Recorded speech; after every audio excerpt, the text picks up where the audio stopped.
বিশ্ব যখন যুদ্ধ ও অস্থিরতায় ক্লান্ত, তখন ডোনাল্ড ট্রাম্পের প্রস্তাবিত বোর্ড অব পিস যেন নতুন এক কূটনৈতিক পরীক্ষা।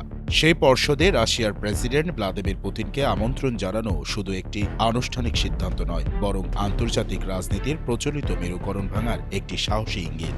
ইউক্রেন যুদ্ধ 4 বছর পেরিয়ে গেলেও স্থায়ী সমাধান আজও অধরা। ঠিক এই বাস্তবতায় পুতিনকে শান্তি পর্ষদে যুক্ত করার উদ্যোগ ট্রাম্পের বাস্তববাদী কূটনীতির প্রতিফলন বলেই মনে করছেন বিশ্লেষকেরা। ট্রাম্প অতীতে দ্রুত যুদ্ধ অবসানের প্রতিশ্রুতি দিলেও বর্তমান পরিস্থিতি তাকে দীর্ঘমেয়াদী আলোচনার পথে এগোতে বাধ্য করেছে।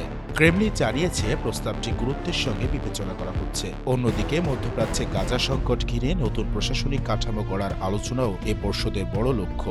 তুরস্ক, মিশর, পাকিস্তান সহ বিভিন্ন দেশের নেতাদের অন্তর্ভুক্তির সম্ভাবনা এই পর্ষদকে একটি বহুপাক্ষিক শান্তি মঞ্চে রূপ দিতে পারে। রাজনৈতিক বিশ্লেষকদের মতে এই উদ্যোগ ট্রাম্পের কূটনৈতিক প্রত্যাবর্তনের ঘোষণা এবং একই সঙ্গে নতুন বৈশ্বিক শক্তি সমীকরণের সূচনা।